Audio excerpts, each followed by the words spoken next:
Esa es Medellín, la ciudad de la eterna primavera, la ciudad de las flores, la de las mujeres más bonitas. Son algunas de las cosas que dicen. La ciudad más innovadora del mundo en el 2013. Forbes hace un par de semanas la acaba de sacar como la cuarta ciudad en el mundo más cool para visitar. Espero que la conozcan y se animen y vayan a Medellín. Pero no siempre fue así. Seguramente muchos recordarán que en los 90 era reconocida como la ciudad más violenta del mundo. Mientras que en Costa Rica por cada 100.000 habitantes habían 5 homicidios, en Medellín, solo en Medellín, habían 400 homicidios por cada 100.000 habitantes. 5 versus 400 homicidios por cada 100.000 habitantes. La ocupación, digamos, más rentable que existía en Medellín era ser un sicario o pertenecer a alguno de los grupos de la droga en la ciudad de Medellín.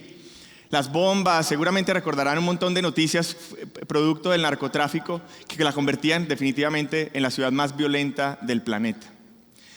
Se imaginarán qué significa crecer en la ciudad de Medellín en un barrio violento, en un barrio de drogas de la ciudad de Medellín. Y se podrán imaginar o pensar un poco qué probabilidad tiene un niño que crecía en los 90 en la ciudad de Medellín de no morir antes de los 16, porque además esas cifras de homicidios generalmente estaban situadas en personas menores de 23 años. ¿Qué probabilidad y qué podríamos esperar de un niño que crece en una ciudad violenta, en un barrio violento de la ciudad de Medellín, para que se pueda convertir quizás en un ingeniero o en un doctor, o que por lo menos no se convierta en parte del problema, en una persona más, sumándole al problema de la violencia de la ciudad? Pues este era yo cuando crecía en la década de los 90 en la ciudad de Medellín, creciendo en un barrio violento de la ciudad de Medellín, en donde antes de los 7 años, mientras caminaba hacia el colegio, pude ver a unos cuantos metros que asesinaran a un hombre simplemente por probar un arma sin ninguna razón aparente. Nunca hay una razón definitivamente para quitar la vida a alguien. Antes de mis 12 años recibo la noticia de que habían asesinado a mi abuelo de 70 y algo de años, sencillamente porque no había pagado una microextorsión. Y meses más tarde asesinan también a mi tía por lo mismo. Antes de las 8 de la noche había que quedarse encerrado en la casa porque empezaban unas guerras entre barrios donde si uno estaba parado en la esquina, pues sencillamente una bala perdida te podía matar. Mi primo, por ejemplo, ante la muerte de mi tía, decidió salir a vengarla y terminó metiéndose en la banda contraria de la banda que la había asesinado, y antes de los 16 años, a la salida del colegio, lo asesinaron. Esa era altamente probable la vida que podíamos, o el destino que podíamos sufrir cualquiera de los jóvenes que crecíamos en medio de la violencia de la ciudad más violenta del mundo. Pero en mi vida pasó algo diferente. Me encontré con un superhéroe, un maestro que inspira.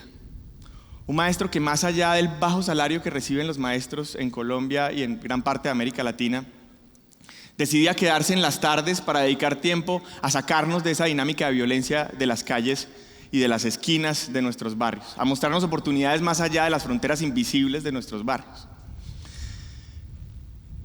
Hasta el punto llegó a inspirarnos que, aunque no pude ir a la universidad porque no tenía las condiciones para asistir a una buena universidad, terminamos construyendo una compañía que hoy tiene más de 200 colaboradores y presencia en toda América Latina y en la India, y que se dedica a una sola cosa, y es a trabajar por los maestros que inspiran, a replicar esta historia, como la historia de mi maestro, millones de veces. Pero entonces uno se pregunta, ¿cuál es la fórmula? ¿Cuál es el camino para uno replicar una historia como la de mi maestro millones de veces? Y yo me digo, esta debería ser la pregunta que se hagan todos los sistemas educativos, porque el asunto no es de sumar y restar, el asunto es de cambiar realidades, el asunto es de movilidad social, el asunto es de construir tejido social y de darle a los niños que están creciendo en las aulas de clase y a los jóvenes una visión que le permita creer que hay algo más allá de las fronteras invisibles de su barrio. Y si me permiten concluir algunas cosas de la experiencia que tenemos en alrededor de 9 años de trabajar en educación, concluimos que esto no es un asunto de políticas públicas, aunque son muy importantes.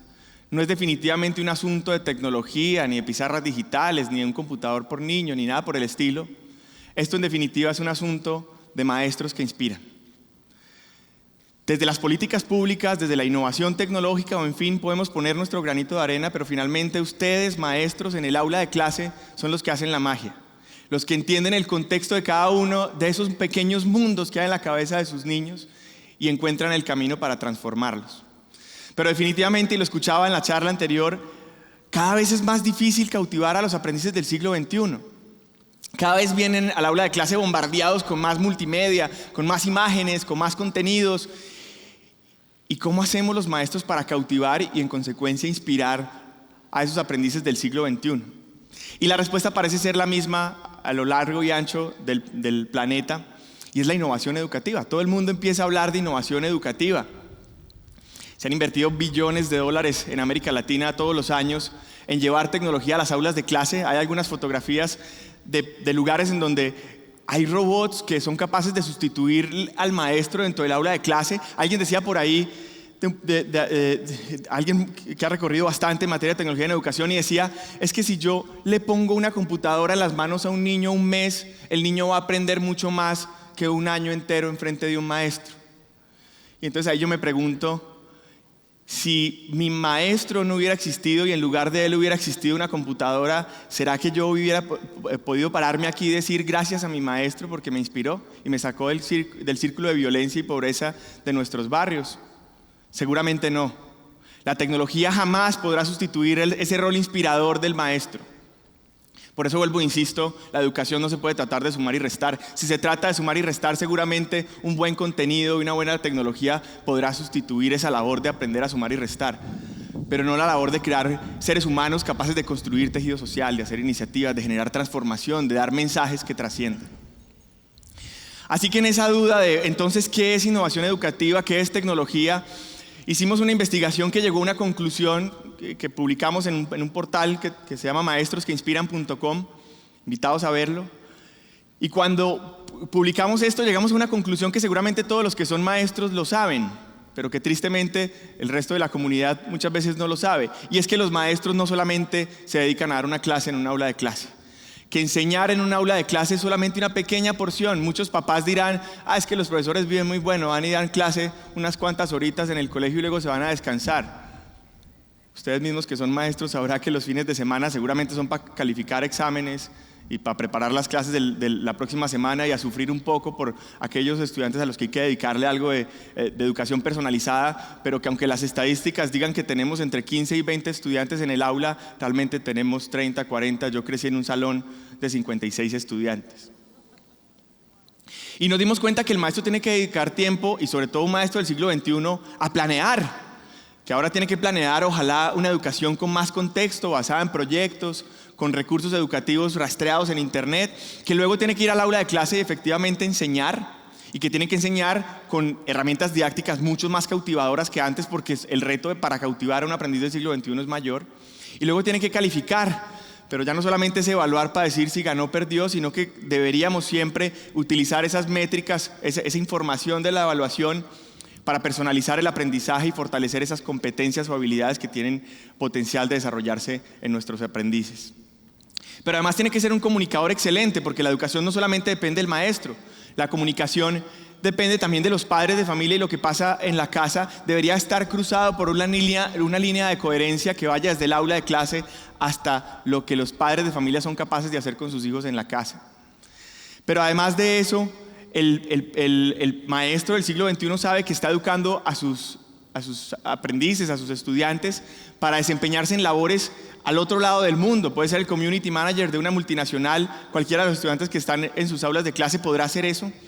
Y por eso va a competir con métodos de aprendizaje que utilizó otro maestro al otro lado del mundo, así que tiene que ser capaz de generar comunidades de práctica y aprender de las buenas prácticas y compartir sus buenas prácticas con otros maestros. Y además tiene que desarrollarse profesionalmente, porque resulta que ahora los problemas no solamente son los riesgos que los niños corren cuando salen a la calle, sino que ahora existe el cybergrooming, el cyberbullying y cuantas otras amenazas más que tenemos que estar preparados y preparar a nuestros niños para hacerlo. Así que los maestros del siglo XXI tienen que saber de neuropedagogía, tienen que saber de psicología positiva y tienen que ser bilingües, y ustedes como maestros tienen que estarse informando todos los días. Entonces, cuando va uno y mira las herramientas tecnológicas, se da cuenta que todo el esfuerzo en herramientas tecnológicas que se ha hecho se ha enfocado principalmente en herramientas para enseñar. Esas computadoras que le llegan a cada niño, esa pizarra digital, están enfocadas en un solo momento. Y cuando hacemos un rastreo nos encontramos que existen cientos de herramientas tecnológicas para abordar el resto de momentos pedagógicos, pero que la mayoría de los maestros no tiene la habilidad de dominar todas esas herramientas tecnológicas. Pareciera que la solución está en que cada uno de los maestros aprende a utilizar unas 120 herramientas tecnológicas para mañana y con eso todo está resuelto. Pero esto es una tarea titánica que seguramente no lograremos. Entonces nos dimos a la tarea de ver qué ha pasado en la historia y nos dimos cuenta que eso ya pasó. Algún momento decían que es que el ciudadano del siglo XXI tenía que ser capaz de escuchar música en MP3, tenía que ser capaz de comunicarse por un celular, tomar fotografías con una cámara digital, tenía que utilizar el GPS para ubicarse, pertenecer a una red social y navegar en internet. Y cuando yo trataba de venderle esa idea a mi mamá, créanme, no era muy fácil, no la compraba. Pero alguien alguna vez encontró la solución y dijo: lo que tenemos que hacer es colocar todo en un dispositivo que todo ciudadano pueda utilizar, y se inventó un smartphone y finalmente mi mamá es capaz de navegar en internet, está en Facebook, chatea por WhatsApp, toma fotografías, escucha música y finalmente se convirtió en una herramienta que sí transforma a ese ciudadano del siglo XXI. Entonces la pregunta ahí sería, y eso fue la pregunta que nos hicimos: ¿cuál es la herramienta tecnológica que el maestro, que debería existir para el maestro, para que esas cientos de herramientas tecnológicas que realmente debería utilizar el maestro, más allá de una pizarra digital, se convirtiera en una herramienta común?